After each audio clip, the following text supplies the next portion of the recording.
जिल्लालाई जब तपाईहरुले चाहिँ बजेट माग गर्नुहुन्छ अथवा तपाईले सिलिङको भित्र रहेर रहनुहुन्छ, तपाईहरु नयाँ थप्ने कुरा भन्दा पनि पुरानो इज माई प्रायोरिटी भन्नुपर्छ। हामी प्रोफेसनलहरुले हामी चाहिँ के भने 10 करोडको चाहिँ पुल चाहिँ पिलर बगाउन लायो अनि 10 करोडको पुल बचाउनलाई चाहिँ 20 लाख रुपैयाँ खर्च गरे हुन्छ अनि हामी नयाँ चाहिँ 40 करोडको पुल माग्दै हिँड्ने चाहिँ सायद नन प्रोफेसनल मान्छेहरूले गर्छन् होला, अरु पेशा व्यवसायका मान्छेहरूले गर्छन् होला। हाम्रो धर्म चाहिँ के भने हाम्रो एसेटलाई बचाउने हो। त्यही भएर maintenance is our first priority.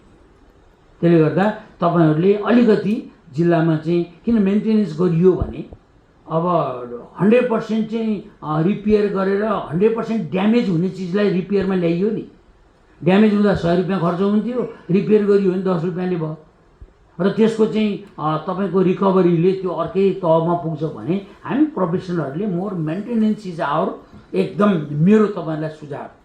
तपाईहरुले बजेट राख्दाखेरि नयाँ बजेटका सिलिङ वा नयाँ चीजमा चाहिँ तपाईहरुले प्रस्तावित गर्न भन्दा पनि हामीसँगको एसेट म्यानेजमेन्टको मेन्टेनेन्स गर्ने कुरा, त्यो भनेको सडक, पुल, झोलुङ्गे पुल, बेली ब्रिज, बिल्डिङमा यसमा चाहिँ तपाईले एकदम प्राथमिकता राख्नु होला, पहिलो मेरो सुझाव। दोस्रो तपाईहरुसँग चाहिँ अब मैले के सुझाव राख्न चाहन्छु भने अलिकति हार्डशिप भएको ठाउँहरु कि विपन्न अप्ठ्यारो परेको वर्ग, जियोग्राफिकल्ली रिमोट एरिया, मैले विशेष गरी भन्ने गरेको अब मैले तराईतिर हेर्यो भने माडीलाई हेर्छु अथवा मधेसतिर हेर्यो भने भनौँ, चितवन हेर्यो भने माडीको निड र भरतपुर नगरपालिकाको निड फरक छ नि। सुबोधजीतिर हेर्यो भने काठमाडौँमा कुञ्जुसुङ गाउँपालिकाको निड र काठमाडौँको चाहिँ हार्डकोर तिनकुनेको निड फरक छ नि। हामी त सबै ठाउँमा काम गर्ने मान्छे हो नि। त्यही भएर मैले तपाईहरुसँग एउटा आग्रह के गर्न चाहे भने विशेष गरी धादिङको साथीलाई र विशेष गरी सिन्धुपाल्चोककोलाई र तपाईको चाहिँ के भने दोलखाको साथीलाई, तपाईले हिमाली बेल्टको जुन त्यहाँको कठिनाई जीवन बिताएको साथीहरुलाई त्यहाँ चाहिँ झोलुङ्गे पुल चाहिएको छ कि बेली ब्रिज चाहिएको छ कि तुइनलाई विस्थापित गर्न सक्नुहुन्छ कि किन उ त्यसैको लागि हार्डशिपमा छ। तपाईले 2 करोडको पुल के अरे एउटा झोलुङ्गे पुल बनाइदिनु भयो भने उसले लाइफ लङ उसले कत्रो त्यहाँ चेन्ज आउँछ। यहाँ 50 करोडको ब्रिज हाल्दाखेरि 10 वर्षसम्म झगडा गरेर तपाईँ उभिनै सक्नुहुन्न, रिस्क हाई छ तपाईँ।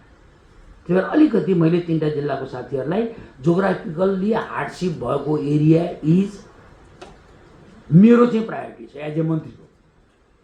कुन क्षेत्र छ भन्दाखेरि अब तपाईलाई भन्नु चाहिँ 13 जिल्ला 66 निर्वाचन क्षेत्र मेरो प्रायोरिटीमा छ। अलिक क्लियर हुनु छ कुरो।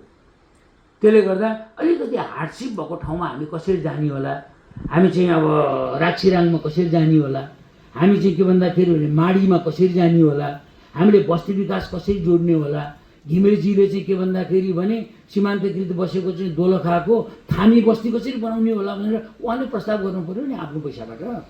त्यो थामी रुनी मात्रै त कुरो भएन नि, उसलाई चाहिए होला भन्छ। यो कुरोमा अलिकति हामीले साथीहरूलाई मैले विनम्रताको साथ भने अलिकति हाम्रो सिफ्टिङका एउटा मेन्टेनेन्स, एउटा अप्ठ्यारो परेको वर्ग अनि तेस्रो एकदम दुर्गम अलिकति अप्ठ्यारो ठाउँलाई एकदम प्राथमिकतामा राखौँ भनेर मैले भन्न चाहन्छु। र अर्को कुरो चाहिँ तपाईहरुलेसँग चाहिँ मेरो आग्रह चाहिँ के हो भने अब यसपटकको बजेटमा कहीँ न कहीँ तपाईहरुले प्रस्तावित गर्दा, किनभने सबै मान्यजीहरूले तपाईहरुले लिस्टिङ मागेको ठाउँमा त उहाँहरू आफ्नै निर्वाचन क्षेत्र अब भूपेन्द्रजीले जे भन्नुभयो त्यो कुरोमा आउँदैन भन्दैन नि, आउँछ नि। हामी त समाज यस्तै समाजका हामी प्राणी हौँ नि। मैले 4 वर्ष संसददेखि